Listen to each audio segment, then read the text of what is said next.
So down here on the near side of the bike, you've got your heated seat element for the pillion. You've got two settings. Just down below, you've got your USB socket. Pop that on, get the adapter. You've got a nice section there, so potentially the pillion, or even if you've got a top box, you could then have something plugged in. Some nice grab rails on the back. Putting the key in, turn it to the left. Once it's turned to the left, it will then release the seat. This is obviously plugged in still because you've got your heated element. Down at the back, you've got a nice compartment. You just press that, opens it up nicely. Got a USB charger in there, and you can pop your phone there once you've got it all connected. The only problem I find with this is that my phone with the quad lock case, it won't actually fit in there. So if you have got a big bulky case, take it off and you'll get it in. So we'll shut that back up, put the seat just up out of the way, and then it allows you to release this. Obviously you've got this plugged in as well because you've got the heated seat element. Once you take it all off, I've left the heated seat element on there, I haven't disconnected it. You got this bar. Now to adjust the seat on the Triumph Tiger, you just take the seat off, you move this bar and this bar, it clips in here, rests there and on there. It is very straightforward, nice and easy to do. Gets the seat set up in the right position. Obviously this isn't the low bike, this is the standard bike height, so if you have to get the low one, you are going to be finding it a lot easier if you're a bit shorter. Oh, now that is tasty. Look at that. That's a nice smart way of doing your rev counter. What else we got? Let's try this display. Tyre pressures, let's just leave tyre pressures on that, and off we go again, back into Nationals. The bike has obviously got a standard exhaust, but if you were to slap an Akrapovic, Fuel, SR Moto, GP Racing, do you know what I mean? Any of those exhausts, this bike is going to sound really nice because it's a little bit of engine noise, but then it is completely standard for Euro 5 or 6, but it does sound alright. Absolutely loving this bike. But I do like that you've got your tyre pressures. You can see if you're on a long distance journey what you're doing. If you got a puncture, if you think something's a bit off, check it out. Oh, this bike, this isn't a paid for review. This isn't, I haven't struck a deal with Triumph. This is just me being honest. I absolutely love it. This is brilliant. I could easily take this bike, and this is what I always compare like bikes to. So I've done a long ride around Europe on a Suzuki 750 GSXR, and I always like to think, would I like to do that trip again on the bike I'm currently on? Yeah.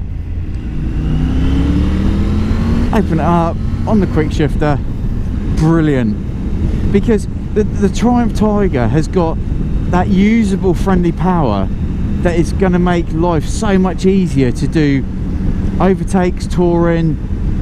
If you were to put some 70/30 tyres on this and take it off-roading, or say 70/30 tyres on this and actually take it on a long tour across Europe, across America, you're going to get to the point where you're going to look at a dirt track and go, yeah, should we give that dirt track a try? Well, the Tiger's no doubt in my mind it is going to lap it up, because it's an adventure bike with a 19-inch front wheel. It's not got a ridiculous 21-inch front wheel that makes road riding difficult and then off-road riding easy. It's got the best of both worlds. So I think as an all-round bike, it's going to smack it on the head and just, yeah, go out and test ride one. So this has come from Destination Triumph on the A32 in Wickham in Hampshire. Pop down there, have a chat with the team, take it out for a couple of hours. I think they do like a 2-hour test ride at the moment. See, they have given me this bike for a little bit longer, so take my hat off to those guys, thank you very much. But on this road, the Morsted Road, is a brilliant road. It's just full of bends, bad surface, good surface, and the Tiger is not making me lose confidence. The Africa Twin, wow, I lose confidence on this road, but the Tiger, I'm fully confident. Look at this, I'm pulling in, and the Africa Twin, I just ride it and I think, oh no, I'm backing off, and I'm not breaking the speed limit. I'm just keeping it at a nice steady pace. through the crossroads, and I'm just full of confidence on this bike. Straight away, within a couple of hours of riding it, I am taking my hat off this bike. This bike is cracking. Now this is a tight little area, so I'm going to use the rear brake a little bit just to keep the bike from running away. Trail that brake in and push it out. Beautiful. Right, what I'll do now is just go through the TFT display. So we turn the ignition on, it all fires up with the Triumph logo, nice and bright. Like I was saying, it does take a little bit of time to get going, but at the end of the day, it's a TFT with a good old computer on board. So that's kind of the way most motorcycles start up. A little bit slow, but it is quicker than the Africa Twin. Okay, so down here, we've got our selector. So we can go left, distance, average speed, time ridden. So this is your different settings for the suspension. You got your rider, rider pillion, rider luggage, rider pillion and luggage. You got your dampening for your suspension. You can go through these and change them to comfort, sport, or your normal setting. I'm just going to leave it in sport. SMS review, so obviously you can put this into your Triumph app. You get your text messages on there, your call history, you can scroll through there, scroll through your messages. GPS, and you can connect your GoPro. I haven't actually tried that yet. Then when it comes to the contrast, you've got low, which is your black setting, you got auto, which will flip between day and night, your black and your white setting, and you got your high for your obviously bright setting. So I'm going to put it in low so we can run it like this for the time being. You've got tyre pressure monitoring system, which obviously alerts you also if you end up with a change in your tyre pressures. You've got your service, or you've got your service interval there on your date, and also all the mileage. Down here you got your engine temperature. So on that one you got your trip. You can hold to reset all this. Preloads, like I was showing you. So there's quite a lot of different settings on the TFT. Now if we go into the other settings, oh, also the tachometer, that's brilliant. I really like that. It's different design. Okay, so let's go through. So we've got style 1. That is a pretty nice style. Let's go style 2. It just shrinks it down a little bit. Style 3, it's going to give you turn by turns. You can see at the top, and this one over here, it throws everything to the side, and then obviously you can have your displays there for your turn by turn, your GPS, your phone, your sat nav, everything like that. So what we'll also do is we'll change the colours. We've got a yellow, you can just see on the right hand side it's changing yellow, green and white. I'm going to go on blue. So let's just go through here. So we've got the heated grips, you got your indicators, you got your horn, you got your selector for the TFT display, you got your mode button, cruise control, headlights on, off, and also down here we've got the heated seat and the spotlights.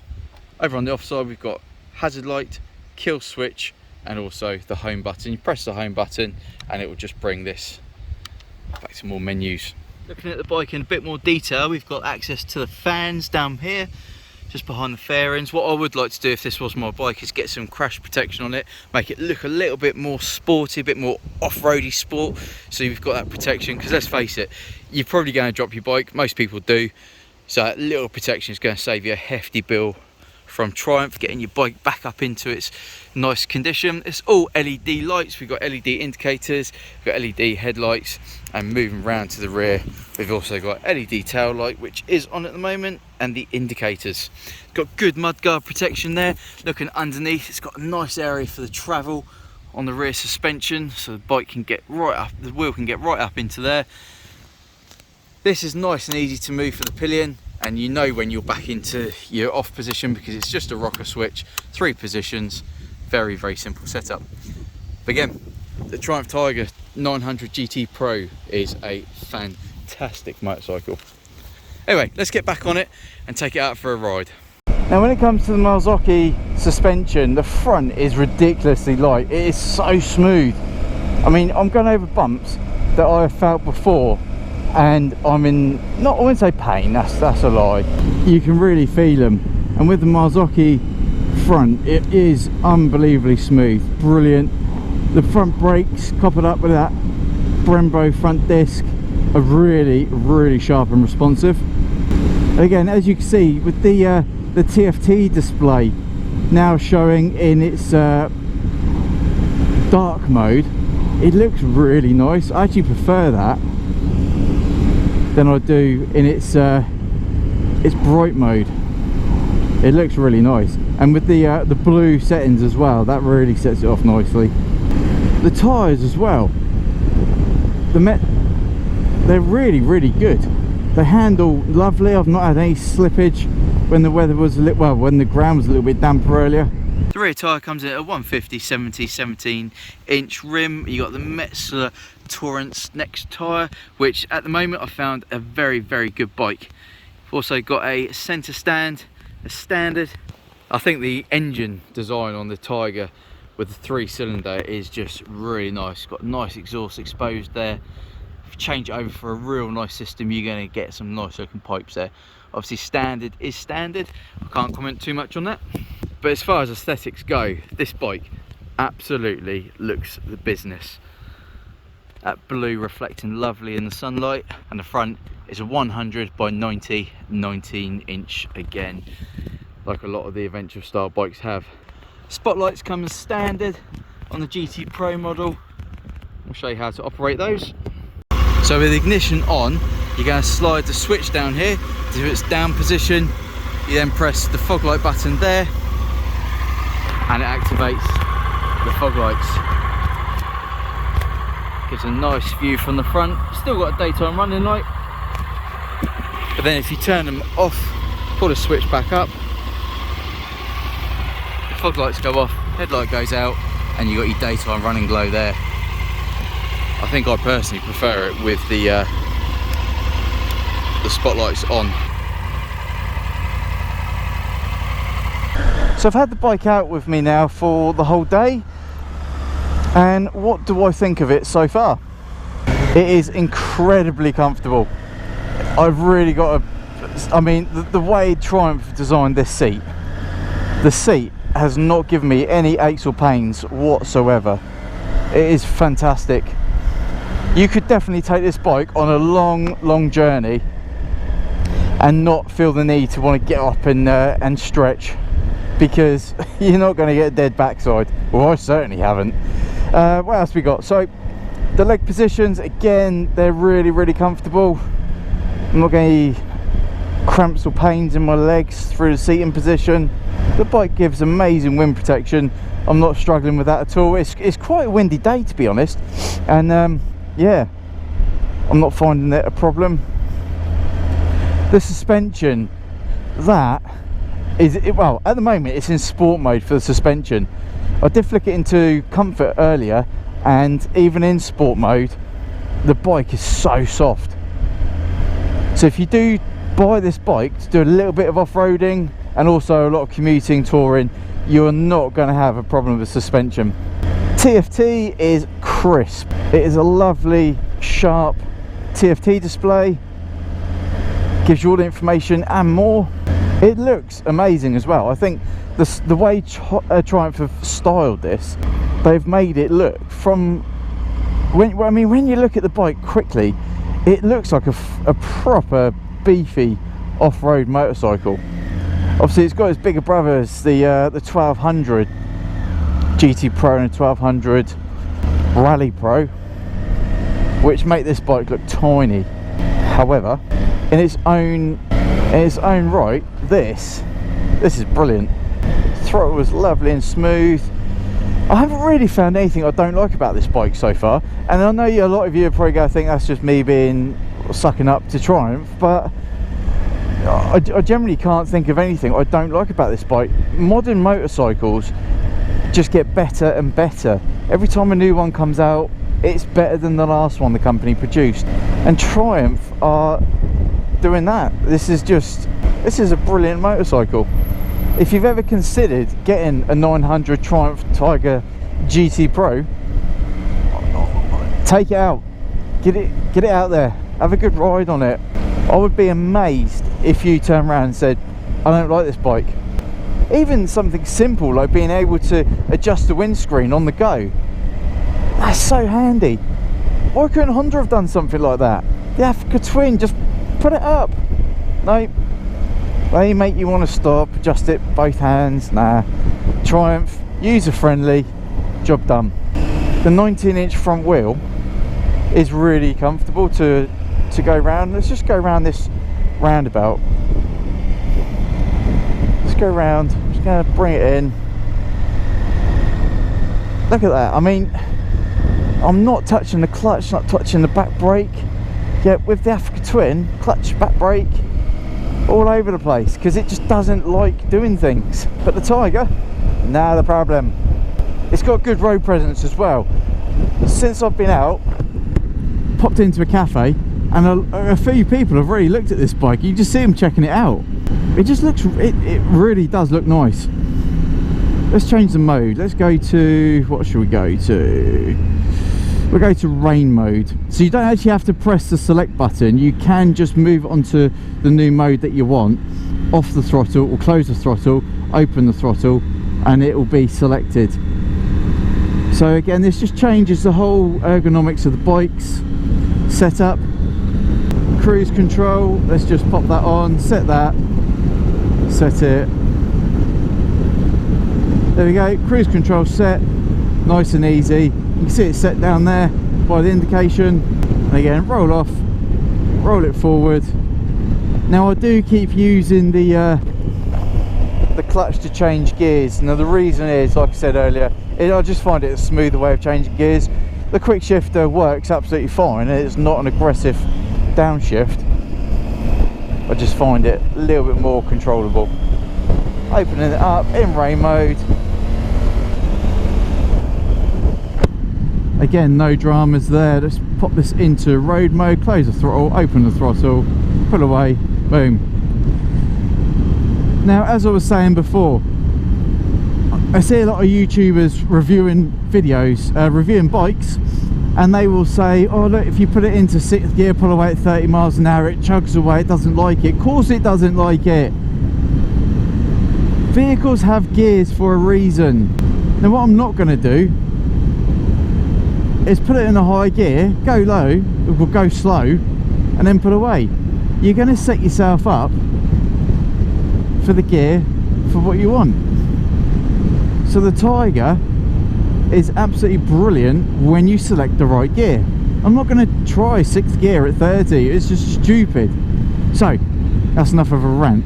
Let's go into 3rd gear, put it down to 40 miles an hour. I've selected my gear, I'm going for the overtake, and look at the speed, it just flies up nicely. It's all about get the right gear for what you're going to be doing. Front brake with the double Brembos, pop the brake on, put it in, and boom, it all goes down nicely. That's another good thing about this bike. You can put cruise control on in 3rd gear. A lot of bikes will not let you do that. They have to be over 30 miles an hour in 4th gear or what have you. This one is good. Look at that, 30 miles an hour, or 29 miles an hour in 3rd gear, cruise control on, boom. It's another lovely feature about the way Triumph has set up this bike. I really am struggling to find anything I don't like about this bike, and I can guarantee if I was to connect the My Triumph app to my phone to the bike, I'd probably fall in love with it even more. To set the speed on the cruise control, you just press the down button on it like that, and then we go, we're set. Nice and easy. It's really simple. You haven't got to turn the cruise control on as per se by pressing a button. And the other thing they've done, they've put the cruise control on the near side handlebar, which is perfect. That's where it should be. You don't want your cruise control on the offside. Keep your hand on the throttle and set the cruise control with your left hand. That way you're not faffing about with your throttle. So if you are in the market for the Triumph Tiger range, I would seriously consider taking the 900 GT Pro out. You are going to like it. It is a good bike. It's got good ground clearance on this as well, so if you are going to be wanting to take it off-road, you're not going to have an issue of grounding the bike out. And suspension, the suspension is really good. Bounces lovely. Now with it, when it comes to the price, 13,000 starting, 13,295 I think it was, Is that a bad price? No, I think that's a very respectable price for this bike to begin with. At the end of the day, when you look at most adventure motorcycles, they do come in over the £10,000 mark. A lot of them are up at the £20,000 when you fully spec them out. So for a decent size engine with enough grunt for the road, starting at just under £14,000, I think that's a really good price. Obviously spec it up, you will be paying a lot more than that. So there we have it, the Triumph Tiger 900 GT Pro. I've got to give it a massive thumbs up. It has got my seal of approval. I just want to say a big thank you to the guys at Destination Triumph on the A32 in Hampshire, again just north of Wickham, for loaning me this bike. Hopefully I'll be bringing you a lot more reviews from Triumph. So there we have it, the Triumph Tiger 900 GT Pro from Destination Triumph. Let me know what you think of this bike. Do you own a Triumph Tiger 900 GT Pro? What are your thoughts on it? Let me know in the comment section below. I'll read all your comments. So until next time, thank you for watching, ride safe, and I'll see you soon.